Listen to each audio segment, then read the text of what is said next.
What's up? Welcome to another new episode of Movie Schmovie. This is episode number 389. My name is Steve. I'm one of the co-hosts of the show, and as always, I'm joined by Ron and John. Guys, how are you? How's it going? Pretty good. Really good. Good. I don't know if I need to do this. I'd like to apologize for the different setup that I'm in right now. Ronald and I were talking before we recorded. Like, I have a weird setup right now. I got a work laptop, a display, a webcam, like all this stuff I don't normally use. I don't know if it looks okay, sounds okay. I apologize if No, you the look answer great. is no. You look great, man. You look great and you sound great. It's really well lit too. That's probably the side lit I got from the monitor I have. Really bringing out the blues up here. So yeah, it's got the blues, but it's got the oranges, so it's got that like classic I think and like I've got some movie color grading of tan coming back from the beach too, so it's all like a nice match for me. So I'm hoping it but shows. like 5 or 6 years ago, weren't they saying that that's what all the movies were, like orange and turquoise kind of, Yeah, like they all were blue and Yeah. So yeah, you've got that nice color corrected look. Thanks, man. Well, it's good to know. Thank you. I feel better about it now. Yeah, so this episode we're going to get into the required viewing that I picked a couple weeks back, which was the new release, actually pretty timely. It's the film Theater Camp, which came out on video on demand and also I think Hulu and also digital options last week we talked about. So we'll talk about that in a moment.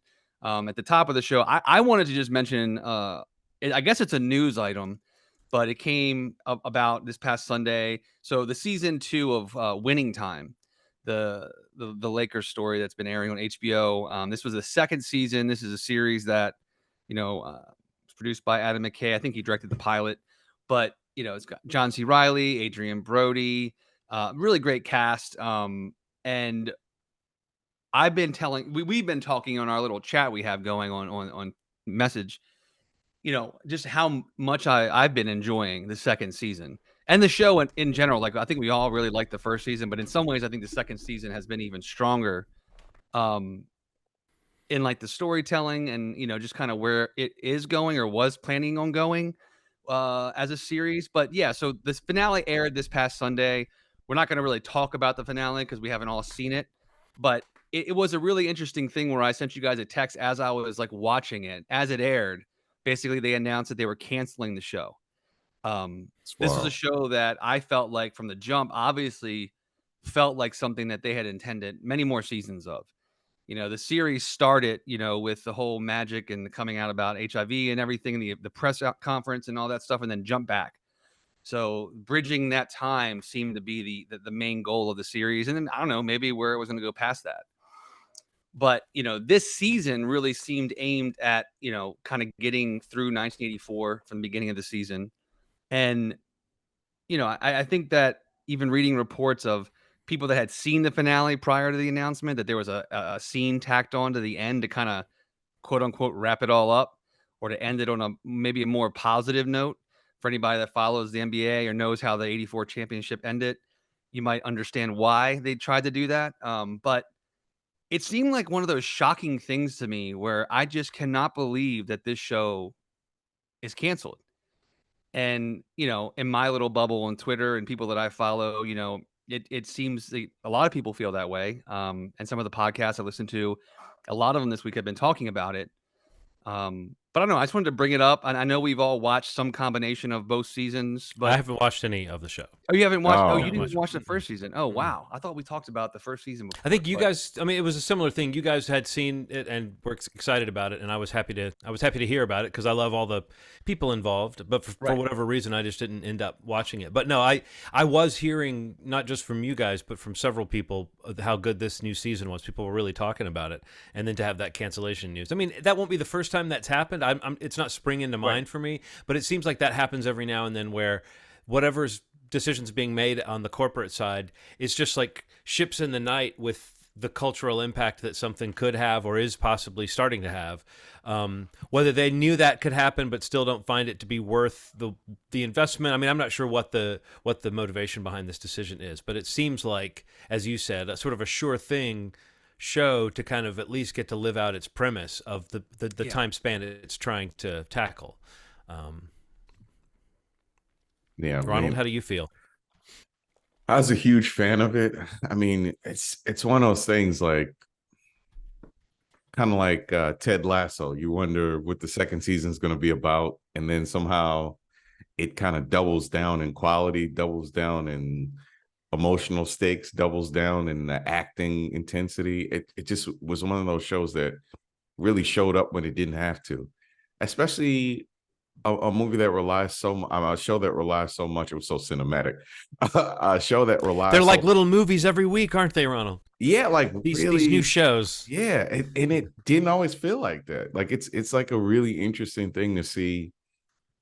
People that are pretty hard to mess up.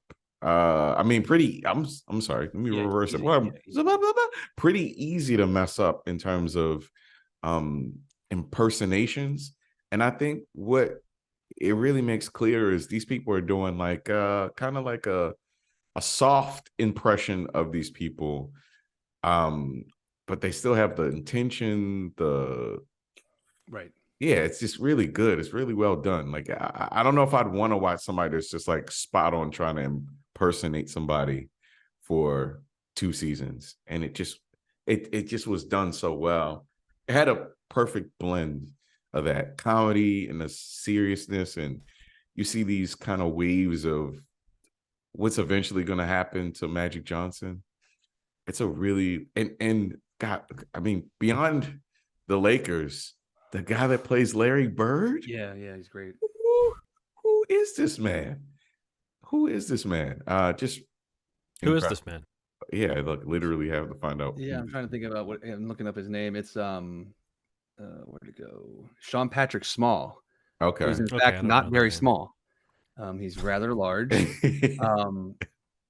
But no, I just feel like it just feels like a sensational show. I mean, and I think that is such a fit for, that topic, that era, that Showtime era of the NBA. And I just feel like, it's a victim of something. I think also people weren't watching the show in general from, what's been provided or the transparency that's been put out. It doesn't seem like there's been a great, following for the show. Like people that love the show, but I don't think a lot of people are watching the show. And I think that was going out of the first season into the next. It was more of like a leap of faith. Like we can try to make it happen and get a better audience for the second season. But then you have a writer's strike, a SAG strike, all these things happening where you have such an awesome cast that can't be out there promoting this show. And I don't know how much that hurts it. I definitely feel like it does hurt it because there are definitely avenues for publicity and advertising where this show probably could have grown more of an audience if they were able to do that, especially in the sports realm itself. And I don't know. It just really feels like it's such a loss. Like I feel like the cast is so good. The guy who plays Magic, Quincy Isaiah. You mentioned the guy who plays Larry Bird, but also Solomon Hughes who plays Kareem Abdul-Jabbar. Like they're just so good. The casting is just incredible, honestly. And Adrian Brody, I think, was incredible this season. He really got his moment this season as Pat Riley. I don't know. I just feel really sad for this show because I was like really high on the show to begin with, and I just couldn't believe how good every week of this season was. It was like this last 2 months or so was like that was my appointment watch of the week, was watching the new episode of Winning Time.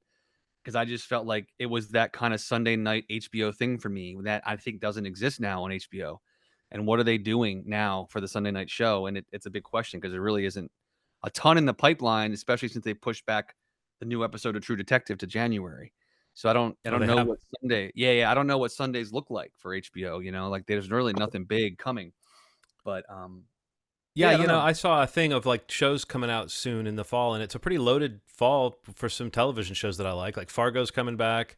Right. Loki season 2 looks like it might be good. I feel like there's 2 or 3 other things to look forward to.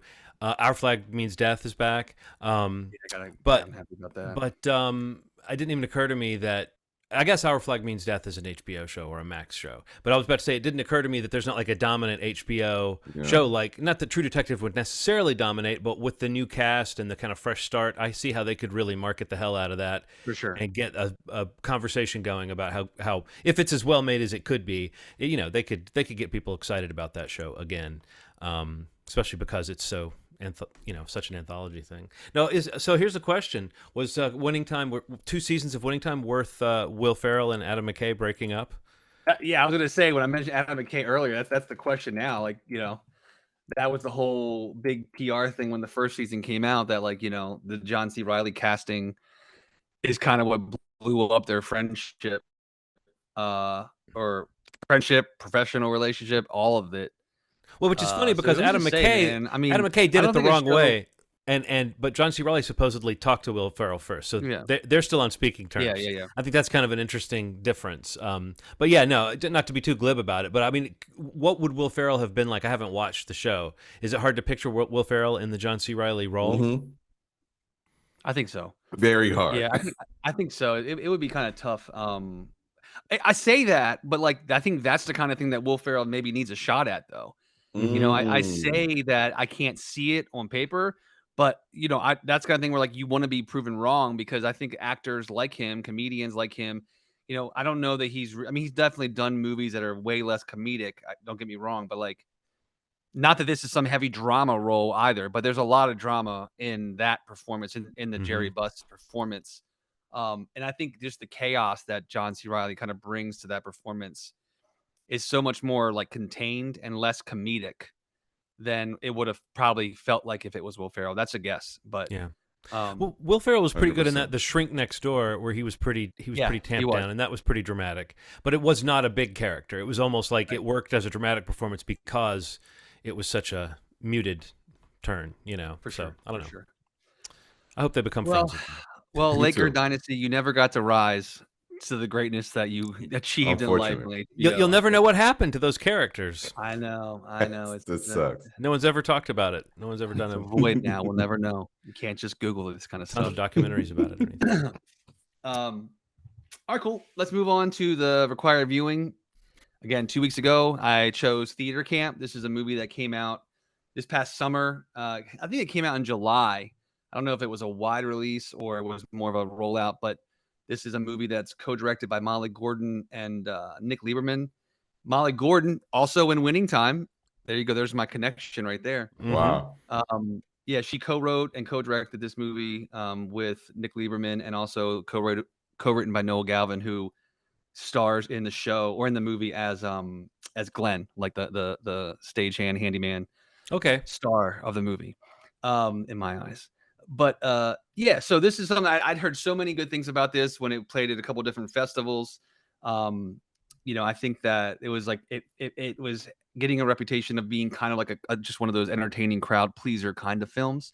Mm-hmm. Unfortunately, I didn't get to see it in theaters, and I think I mentioned it on the last episode. The Jimmy Tatro part of it all, it was probably the one of the bigger hooks for me.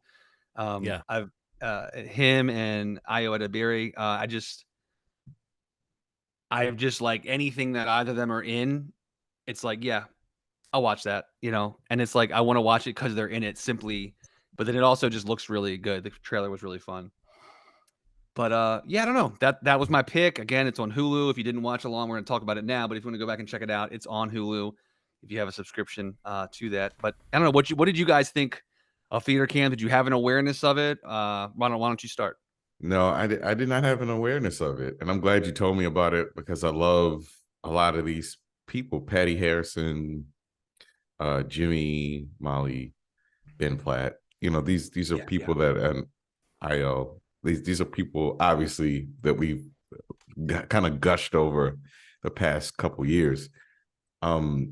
This hit me a little hard, mostly because like I went to an art school, and it really was the first time that I had experienced this sort of thing. Like, I was literary arts. There's a level of drama to it, but we were kids. We were friends with the drama group because sometimes there will be crossover with projects. So, I was definitely super friends with like kids that would faint, like fall over, faint. Oh my goodness, a lot of that. Oh, a lot of that, a lot of drama, and it just. But what it does for you is like it's just experience. It's just experience, and people that are intensely in love with what they do is almost like it feels contagious. You're like around somebody that loves theater that much. You can't help but feel like, oh man, maybe I should watch Bye Bye Birdie. I feel, you know what I mean? Like that stuff really sticks with you. So yeah, I had a connection to it. I had a personal connection to it, but it was just well acted, funny, just hit hard. Like the laughs were big to me. Like I think I was expecting something a little more like insider baseball, but I think that anybody could really understand the perspective of this. You know, it's just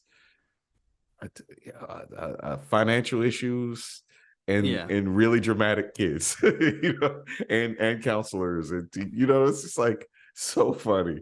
And you think that right when you think at the end, like it's over, the laugh at the end was so crazy to me. The choice that they made, the reveal at the end about the video or whatever that was, it just kept giving. It just kept giving more laughs to me. Like I loved it. I want to see it again. I probably will suggest that my wife and I watch it. But 10 out of 10. Cool. I'm glad you liked it, John. Yeah. I guess I'll bring up the bottom of the scale on this one. I thought it was fine. I mean, I think I didn't laugh as much as I thought I would, and I think it rushed through a lot of the story beats it was trying to kind of pile in. Like, I don't know what the plot line about the camp being purchased by the other company. Like, I don't know what that plot line was really doing in this movie when it didn't really have much of a payoff. Even though I do like that actress. She was on Tim Robinson's I Think You Should Leave. You know, always playing a much more crazy manic character, so it was kind of interesting to see her play.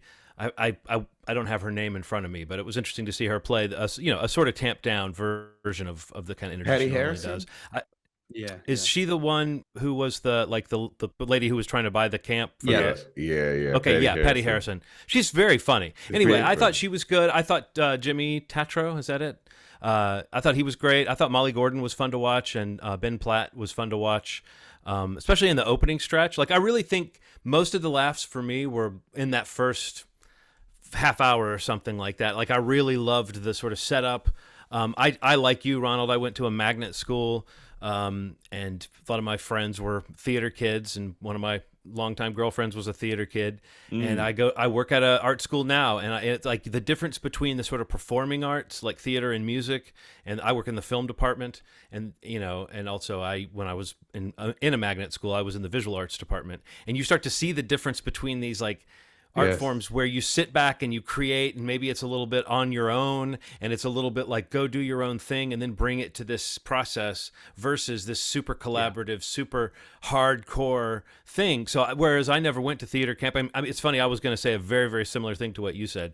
I never went to one, but I was like this close to it, that energy and the friends that I had and the people that I knew. And I've always loved the let's put on a show thing. I think you can analyze like what makes someone a theater kid. There is a little bit of passion for the craft and a little bit of look at me and a little bit of, like you said, fainting. And I mean, you need that kind of person around you sometimes, because I mean, honestly, if you're a filmmaker or if you're a film student, you're sort of sitting there grumping around, typing, you know, like sitting in the back of the room. I don't know. There is a difference in those kind of energies, and I thought the movie captured it really well.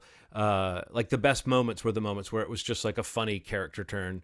But I like I said, I felt like it didn't quite know whether it was going for like this almost like Altman-esque or Linklater-esque kind of portrait of a scene that where the camera just moves around, or doing almost like a modern take on like a Christopher Guest kind of like joke kind of thing. And I just didn't find it that funny after a certain point. Maybe it felt like it was the same joke over and over. And I think when it got to the sort of the happy ending, the kind of, the moving ending, to me, it felt like it was a little cheesy or schmaltzy compared to what had come before. But I still, like the cast is really what made it sing. And, like, you know, people that I thought might have had bigger things to do in it, like Amy Sedaris and Ao, were just funny in their moments. I don't know. I think it's just that kind of movie where they get the right people together, and there's a certain level of production value to it that just makes it click. But for me, definitely, I the first half was more like I just feel like it was funnier, and maybe the rhythm of it felt more more energetic or something in the first half. But I can totally see why this is, as you said, Steve, kind of a crowd pleaser. I think it probably would have been fun to see this with a crowded theater. Maybe not full of theater kids because they can be so demonstrative, but maybe like half theater kids and half regular civilians would have been a fun screening to see this. And Molly Gordon, I recognized her from, she played Claire, I think is the name of her character on The Bear. Yeah. That's the first time I remember seeing her. So in this, I was like, oh yeah, her. And then it's like there's the other actor connection to the Bear as well. It didn't occur to me until I was looking this movie up that she's one of the creative forces behind it too. So I think that's kind of interesting. It makes you always wonder, like, okay, cool, what will this person do now? Or is she going to be a person who is as active behind the camera as she is in front of it? Right. I think some of the funniest moments in the first chunk of this movie are her and Ben Platt. Ben Platt.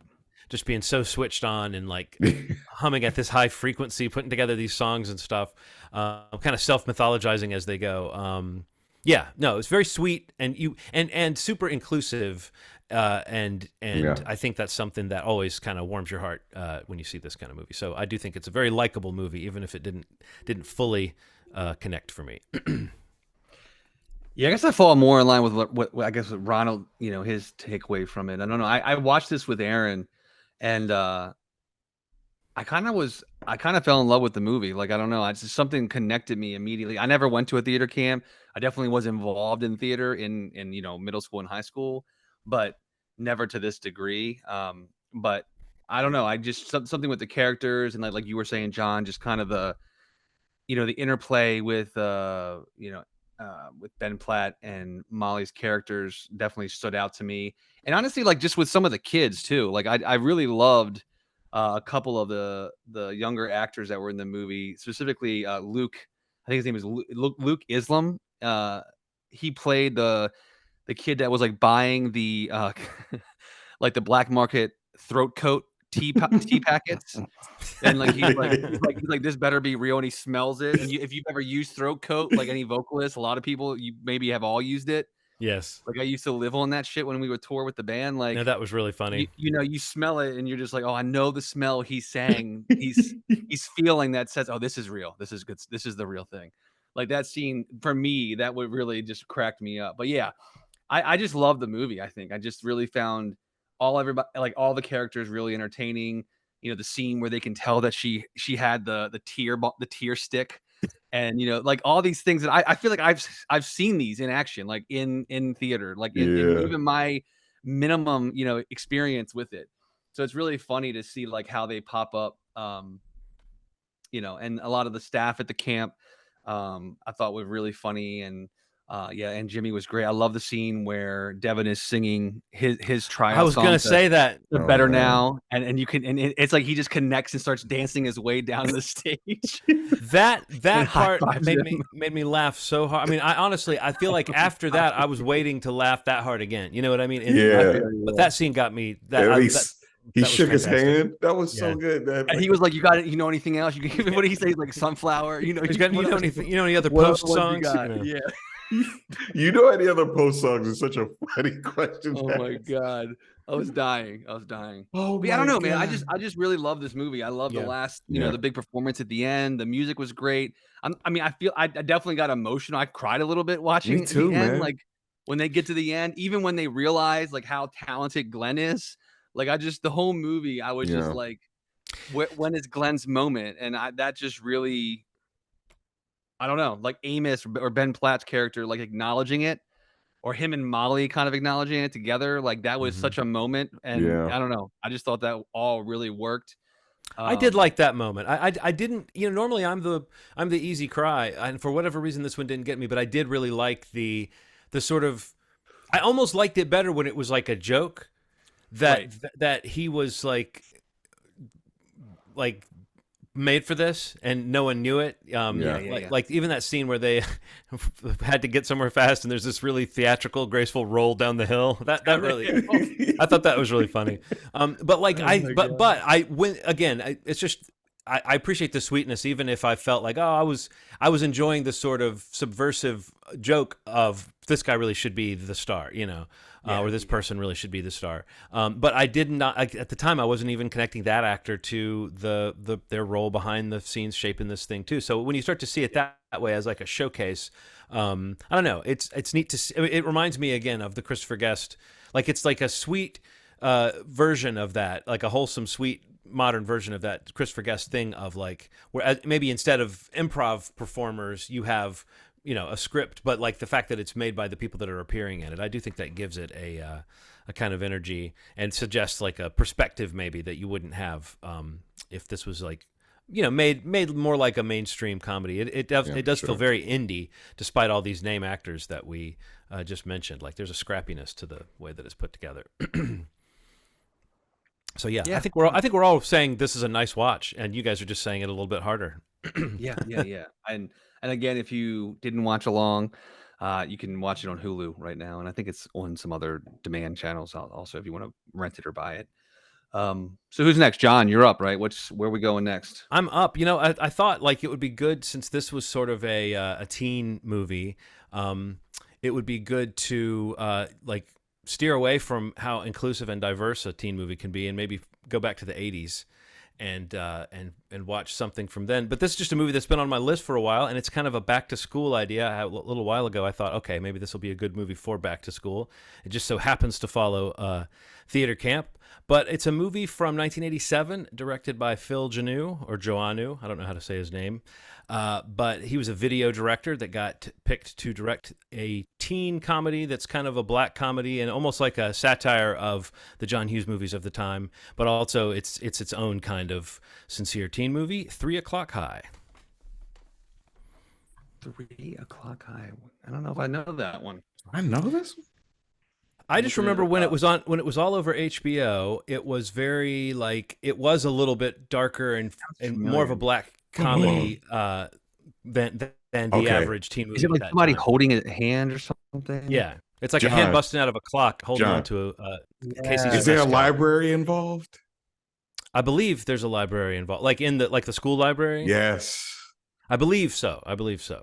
I can't remember all the specifics. I can see the cover. I remember the cover of this movie. It's basically a guy who in the morning finds out that the new like complete badass that's at his school wants to kick his ass and is going to kick his ass at 3 o'clock. And so he all day long tries every possible thing to get out of it, and then eventually accepts his fate and gets ready for the big fight at 3 o'clock in front of everybody. So it's it's a little, like I said, it's a little bit heightened, but it also, I think, still tries to go for those teen movie feels. But this is from the era where people in their mid-20s played teenagers. This is from the era. We're almost definitely gonna get a slur. I almost wanted to create like a little checklist of like, is it gonna be weird misogyny? Is it gonna be something weirdly racial, or is it gonna be some homophobic slurs? I don't know, but I feel like it's an '80s teen movie. One of those three things is gonna be in it. But 3 O'Clock High is. I just remember it has a visual style. I believe it's the cinematography is by Barry Sonnenfeld. So if you know his work working with the Coen brothers and directing the Addams Family movies, it's like there's a kind of camera style that's almost like a Sam Raimi-esque approach to the camera work. And I just remember this being a particularly stylish and visually interesting and funny teen movie. So 3 O'Clock High will be our back to school special. Very cool. In a couple weeks. It looks like it's not streaming. It looks like this is going to be a rental of some kind. All of the standard rental platforms, basically $3 or $4 to rent. Pony up that $3 or $4. Yeah, you'll enjoy it. Well, I remember this. This is like you're right, John, HBO staple. I remember the fear in his eyes. I remember the camera focusing on his face a lot. I think there's a crazy library scene, if I'm not mistaken. I think you're right. I'm trying to remember what order events, like he goes through a lot of different schemes to try to get out of it. And I do believe that he either works in the school library or spends some time in there. I have not seen it probably 20 years myself at this point, but I feel like I watched it 3 or 4 times, just because it was on. So I can't wait. Speaking of getting out of things, it looks like Steven Spielberg was the executive producer on this movie. and Whoa. asked to have his name removed from the credits, as he had done 2 years earlier with another youth comedy, Fandango. Both films would go on to have strong cult followings. Damn. I wonder Take my what name out Stevie of this shit. was saying. Like, I wonder what it was that bothered him, because it almost seems Yeah. like, especially in the '80s, he was, he was a bit more risque, or his Yeah. name kind of like he worked on a lot of different, almost like harder edged things back in those days. So I wonder what it was. What if wasn't it's the just slur? quality? Maybe it is. What if he's like, "No, I'm out." I'm out. They say his slur. He's like, "Nope, not participating in this shit." No, that word for homosexuals will go out of fashion within the next 20 years. And I predict. yeah. Cool, All right, man. cool. That's a really good selection. Thanks, man. 3 I o'clock cannot high. wait to watch this. All right, what else you guys watched recently? Anything else you want to review? I know, John, you saw a couple things in the theater, you said? Yeah, I saw the new Kenneth Branagh Branagh. murder mystery, the Hercule Poirot, the two mustaches murder mystery series. And people are saying this is the best one of the three. And I feel like I watched the second one and don't remember much about it. So I'm willing to bet that maybe this is the best one. I don't remember really loving the first one. I feel like I've loved the idea of this series more than the series. And I think this new one does have some kind of fun moments in it. But I don't know. It didn't fully convince me that they've worked out the kinks of the formula. The only thing that really felt special about it really was like, it feels like it's shot on location. I didn't actually look it up to see, but it takes place in Venice, as the title would suggest. And you really feel that they shot like stuff actually there in the canals, and then it seems that the main house is actually there. And there's a few things with the performances in it. Michelle Yeoh gets some mileage out of her turn, and Kenneth Branagh's kind of fun to watch in it. But I don't know, it didn't quite blow me away, but it had some nice moments of atmosphere, and it people are saying it kind of leans into horror. I think the best parts of it are in the earlier scenes where you feel like it almost is, you're not sure what kind of story you're seeing. As it goes along and things kind of become explained, it's a little bit more like a straight, the murder is someone in this house kind of mystery. But Right. I don't know. I enjoyed it. It like, I didn't fall asleep and I didn't get mad. I can't decide if Tina Fey is a good actress for this type of thing or not. She's all over it though, and there's some scenes where it really feels like she's clicking, and other scenes it feels a little maybe like they're letting her riff or something, and it doesn't quite meld with the overall thing. But I don't know. I guess if you liked the other two, this is probably a big ahead. If you didn't like the other two, I think this is probably a wait for it, because it was enjoyable, but it didn't blow me away. It couldn't have been more unclear that this was the third movie in the trilogy. Like, I wish they would have put like a murder mystery or something. It's almost like they're distancing themselves. It's almost like they're trying to reboot it as like a more genre-fied thing. I mean, I don't know. I was going to ask, actually, when you mentioned that, Ronald, I was wondering, what do you think, Steve? Do you know what I mean? Like, it almost feels like the marketing in this didn't really lean into, this is another Hercule Poirot mystery from this series. It almost felt like it was leaning more into like it's a Conjuring spinoff or something. I mean, definitely the marketing for sure was more trying to make it like a horror thriller mystery movie. I don't think, I mean, I don't really think even like Death and Now like really was all that, like they didn't do like a very overt job of like branding these as a trilogy or like the same series.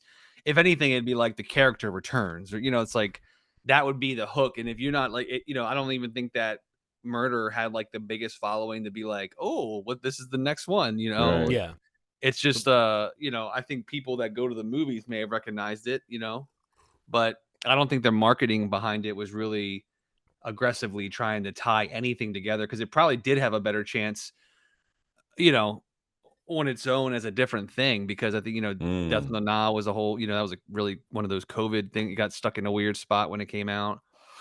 But I really wanted to see this. Like, I thought the trailers looked really good, and I like those other movies. I like the first two movies. So this one seemed like definitely way more into my preference in terms of the kind of movie. But the mystery, horror, thriller, whatever degree it goes to, like, I definitely plan on watching this soon, hopefully. But need to check it out. I mean, it's fun to watch, and you will find yourself enjoying, like, oh yeah, you get a lot of mileage out of just having cameras in Venice. Like, let's not forget, there's places in the world to go take a camera instead of doing everything digitally or trying to cheat things or whatever. And I still think there's, even though this isn't like as star-studded of a cast as the last couple were, there's still a little bit of that element of it's fun to see who kind of the people that you do know how they pop up in this. Right. But I actually felt like that was another way they kind of swerved. Was this is more like theatrical actors, it feels like, and it's almost staged more like a play. With a slightly smaller cast of characters, and it is all in a house rather than on a boat or on a train, which is a bit more of a production thing. But no, it's another. I guess I almost say this. Yeah, I already said it's kind of a go ahead for the fans, and it's a wait for it if you're like me and you didn't love the other two. This one's not. This one doesn't like completely cure it all, but I will say I've seen all three, and I probably, if they did a fourth one, I'd see it too, because I'm kind of a sucker for the sort of genre spot that these sit in. And Kenneth Branagh is an interesting director. I don't know. I think he's always worth taking a look at, I think. It's kind of crazy also, like looking back at Murder, like looking at the cast of that one, it is insane who's in that movie. Like the level of star, I guess, is what I'm getting at. Yes. Like Olivia Colman, Penelope Cruz, Daisy Ridley, Judi Dench, Willem Dafoe, Josh Gad, Michelle Pfeiffer, Johnny Depp. You know what I mean? Like this, that's like, I mean, there's definitely stars in this one, but I mean, like that is like pretty top tier. Whether you like the people or whatever came of these, like Johnny Depp of it all, but like you can't deny, like star wise, like that's a huge star to have in a movie. Even barely 6 or 7 years ago, it still was different. Yeah, some big stars. It's kind of crazy what they've gotten in these. Something bothers me about this movie. Fresh off of this movie, I saw a trailer for something else that looks like it's double in quality, double in scares, and that's The Fall of the House of Usher, which feels like a murder mystery with some supernatural elements and like a spooky Knives Out. Spooky Knives Out. Yeah. I didn't want to say it, but that's kind of what I thought about it when I first watched it. But it bothers me that this movie comes out and probably isn't going to get the fanfare, and then this other show is going to come out and probably do gangbusters, because it has Mike Flanagan. If maybe a chief complaint for people that like stuff that's a little sillier is that, man, I want to laugh from time to time. And it looks like he's like, okay, all right, I got you.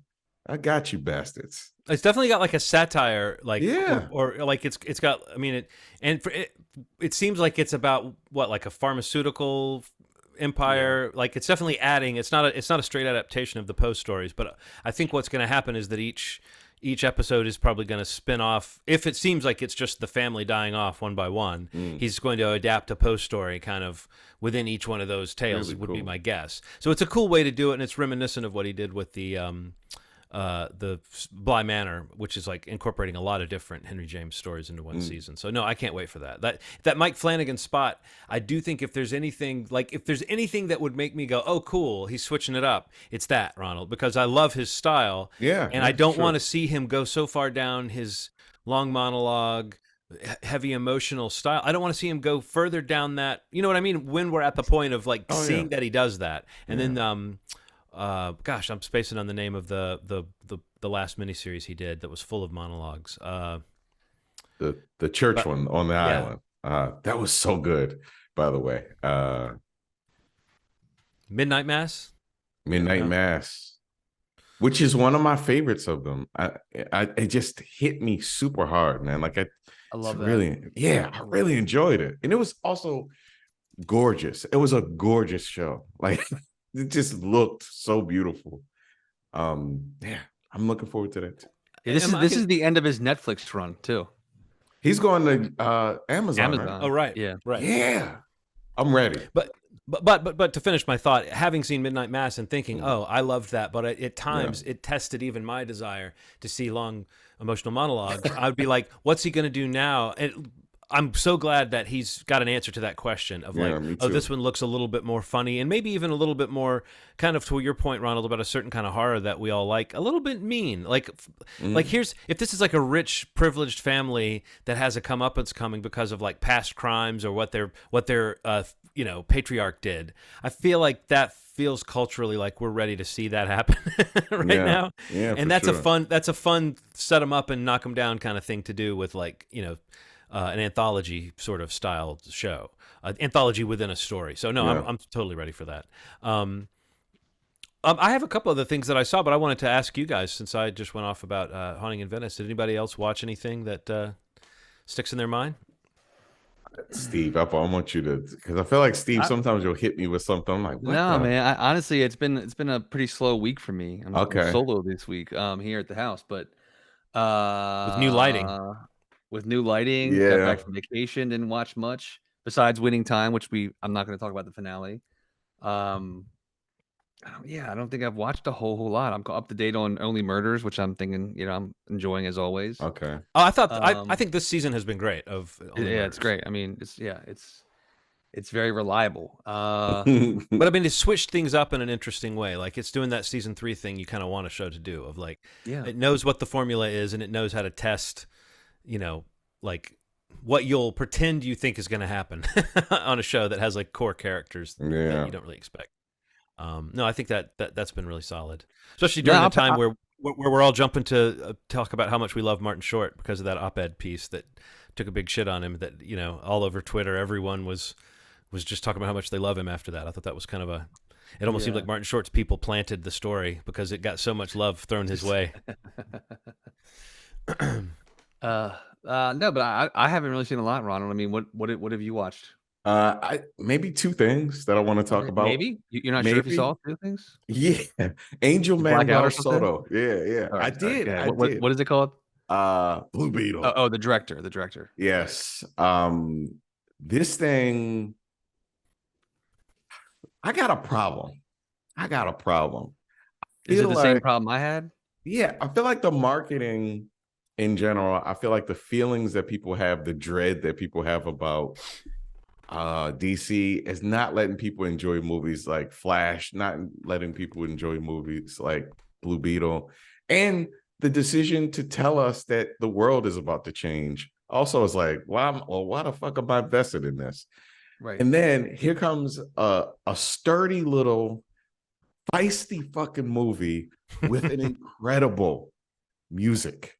I don't know who they snatched up. I don't know what Drive. It's like they took the Drive people. They took a couple people from Adventure Time, and it just this fusion of really cool electronic music that just sounds incredible. That's one. The acting is incredible. Just from everybody. I don't know if there's any standouts because everybody's so fucking good in this movie that it just feels special. It feels like everybody's on the same accord. They're very aware of how special this is. An Hispanic American superhero. And once you see it, sure. I mean, it has some like elements of like Iron Man, but there's some body horror. There's some and the practical suit. Can we talk about practical effects for a second? Practical things happening in front of you really make a difference in how you process the action. And seeing that real suit rather than some CGI suit on somebody's body. I'm talking to you, the Flash, you piece of shit, doing that CGI shit.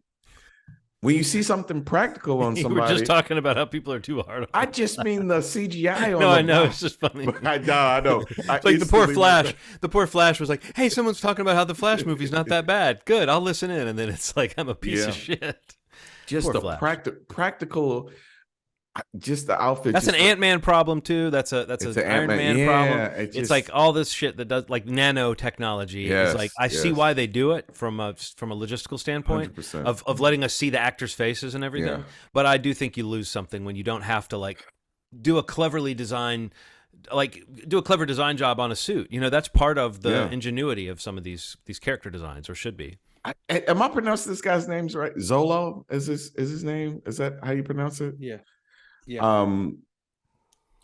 just he knows how to do emotion the right way, man. It's subtle. I don't know where this guy came from, but he hit me like a ton of bricks when, you know, the Karate Kid prequel. Why can't I think of Cobra Kai? Cobra Kai came out, and his many twists and turns in that show. He led this movie. You know, you watch somebody like, can he pull this off? It really feels like a special movie. It looks good. It sounds nuts. And, this movie is done for half of the money that it cost to do The Flash and looks 10 times better. It bothered me so bad how good this movie looked in comparison that how much better it looks than Ant-Man, how much better it looks than most things out right now. And I think that came from wanting to represent.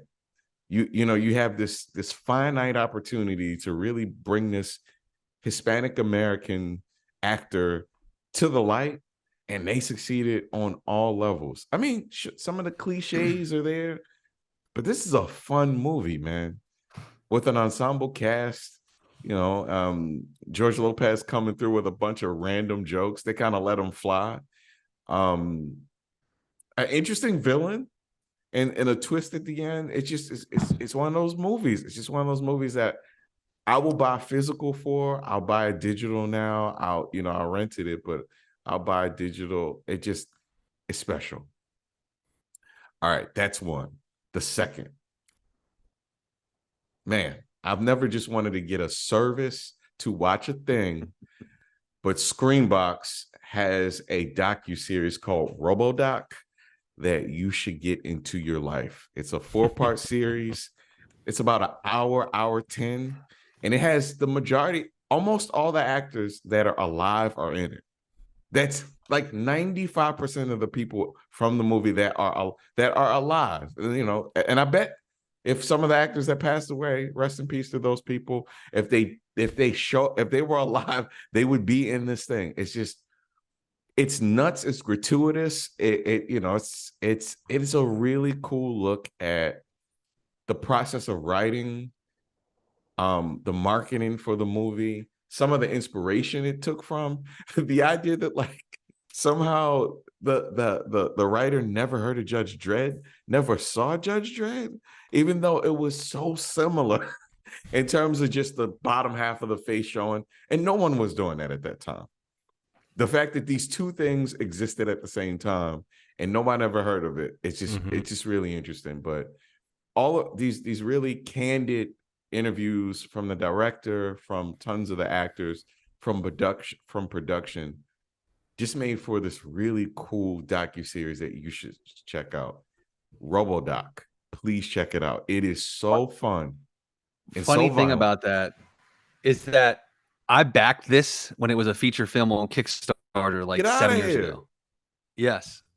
I've been watching it too. This is if you want to, I mean, you having watched it, Ron, you should Google this, but like the journey this thing has taken has been so interesting because I think I did like just one of the basic things. Like when it was going to be a film, it was going to be like a digital copy of the film, but then it kind of, as a lot of these like Kickstarter, documentaries or docuseries about like 80s horror or 80s toys, like what all these things, they kind of blow up into something way bigger than a lot of them start out as. But yeah, like this thing started as a feature documentary film about the making of it. And over the last I literally think it was like 7 years ago.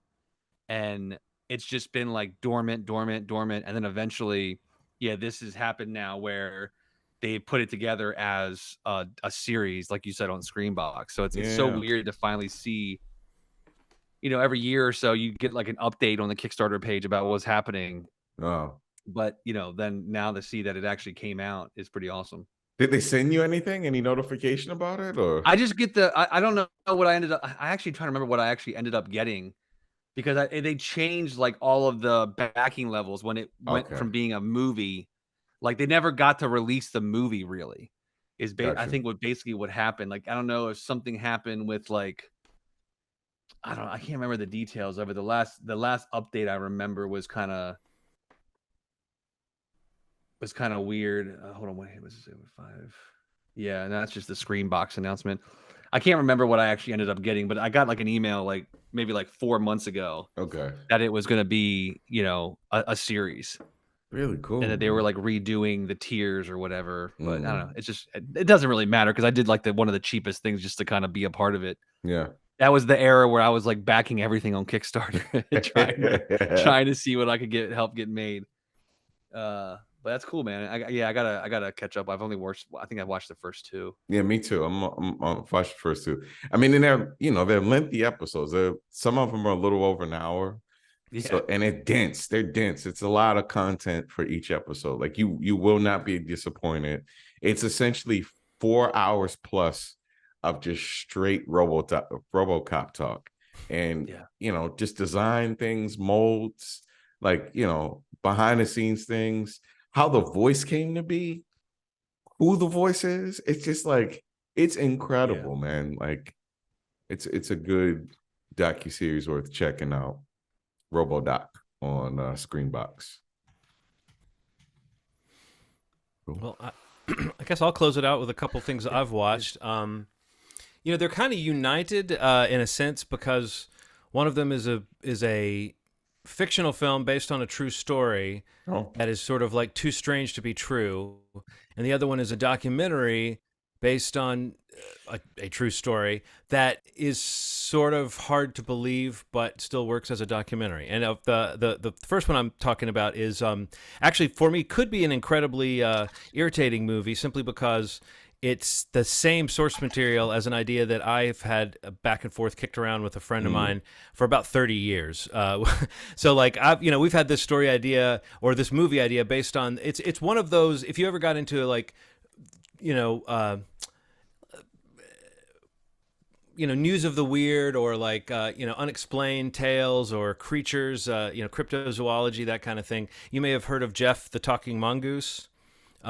Which is like it's like a ghost story that you hear, and there was a book written about it basically in the early 30s on the Isle of Man, which is an island that's kind of between I think it's in the Irish Sea between England and Ireland, so it's its own British what do they call it? It's like a dependency. It's a self-governing British crown dependency.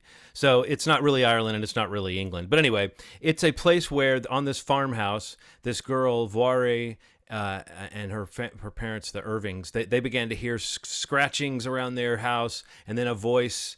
And then it's and what they've claimed is that it is a talking mongoose that sort of spies on people in town and it knows things about people in town. And sometimes that stuff, it was always like, how do they know some of the things they know? But also the daughter was known to be a ventriloquist. So it really suggests that she was throwing her voice maybe in the house and tricking some people. No one really ever saw Jeff the mongoose, but they would say they heard him.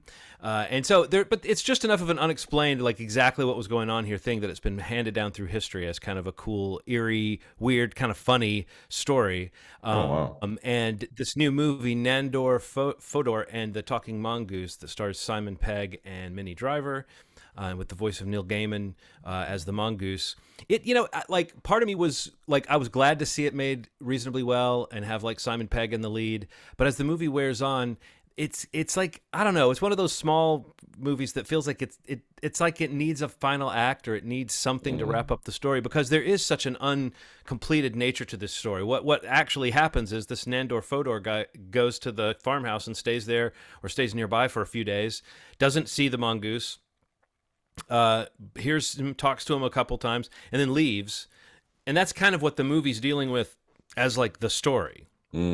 Not much of a story there. And it kind of ends on the note of you don't really know what people are telling you, whether it's true or not, but just let people believe what they want to believe, kind of. I don't know. It's a weird sort of soft ending to a movie that could have been funnier and could have had more of a concept behind it. But it is, maybe the first half hour or so does do a great job of kind of summing up the facts, quote unquote, of the case of Jeff the mongoose. So I do recommend it as a kind of, if you're willing to go into something that feels small and kind of quaint but has like a certain charm to it. Christopher Lloyd is in it in a kind of medium-sized role. Scenes play out like plays. It's almost like it's not if it were a little bit funnier, or if it were a little bit more moody or something, or had more of a point to it, a lot of the ways that it's put together would start to have more weight. But like even Minnie Driver, she's got some nice scenes with Simon Pegg, and their characters have a nice dynamic. But ultimately, it doesn't really amount to much in this movie. But there are a few scenes and a few shots that are like straight from my imagination or straight from my mental storyboards. So part of me is like, well, hey, someone made it. You know, one of those ideas you've had. It's like, I don't have to make it. Someone made it. I'd like to think my version, which would have centered on the family more, it's hard not to see how this story could have been more dynamic and more interesting. But if the subject matter interests you, it is kind of a quaint little quirky movie.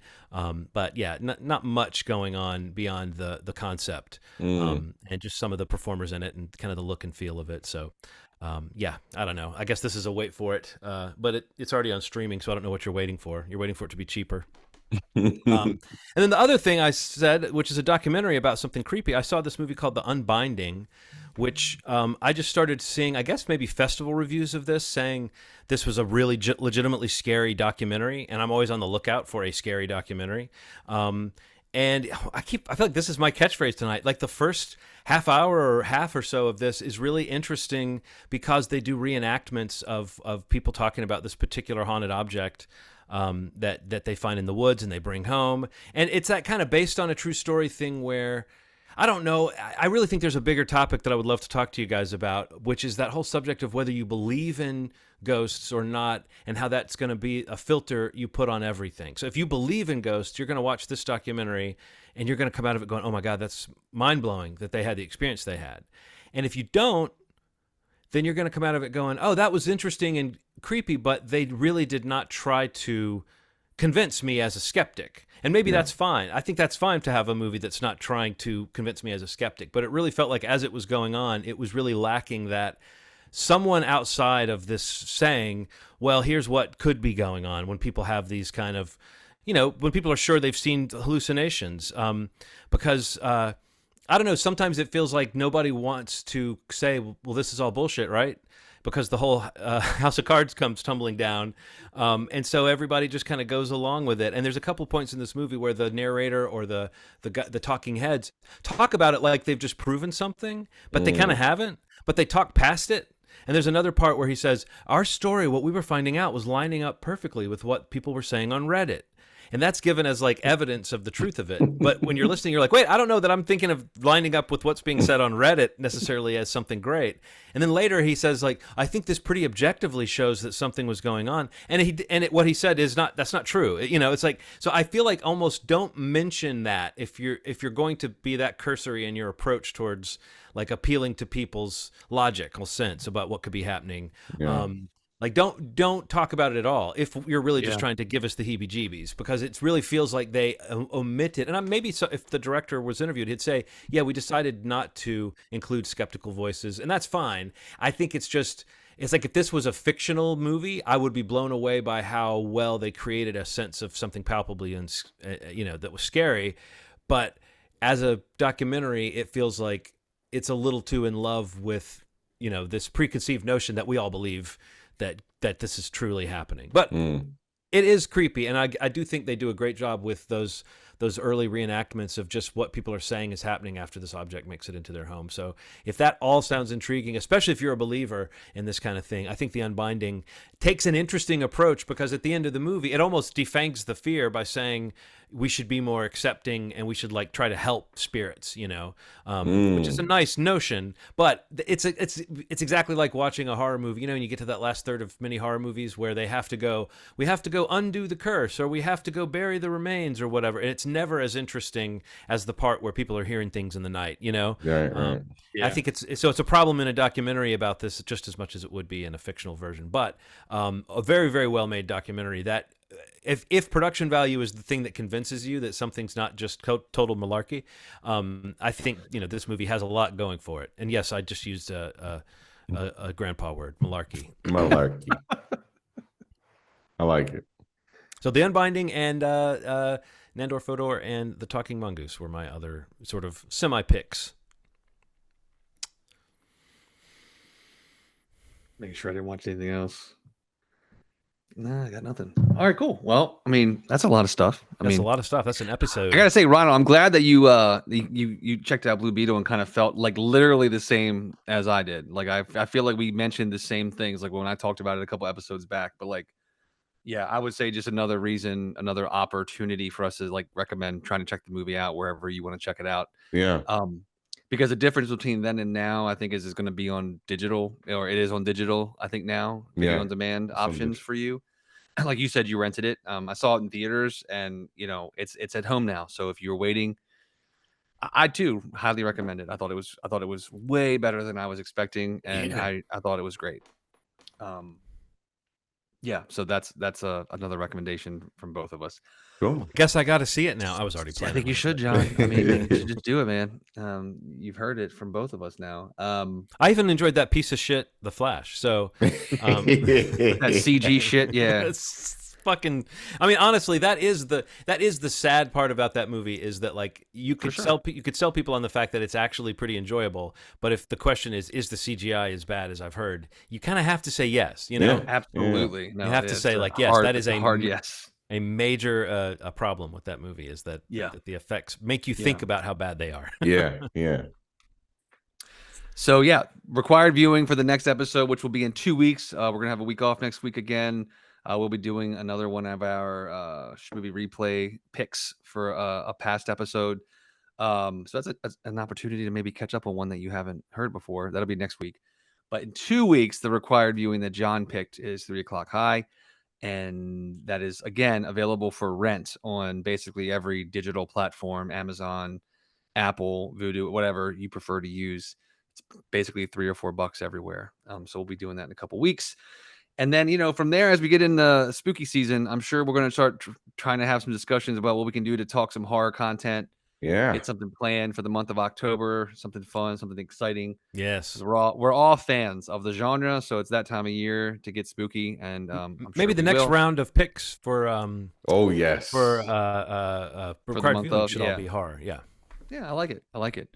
But again, that'll be in a couple weeks. Maybe we'll have something for that week as well when we come back to start the month off. But movieshmovie.com is the website, youtube.com/movie podcast if you want to watch the video option of the podcast. You can find all the past episodes at the main movieshmovie.com page. You can jump into a podcast platform of your choice that you listen to your pods on if you're not already subscribed, and subscribe. We'd really appreciate it. And if you do subscribe, please leave a rating or a review or any kind of feedback. That also is appreciated. So we'll see you in 2 weeks with a new episode. Again, one more time, required viewing is 3 O'Clock High. And we'll see you in 2 weeks. As always, you made our day. Thanks.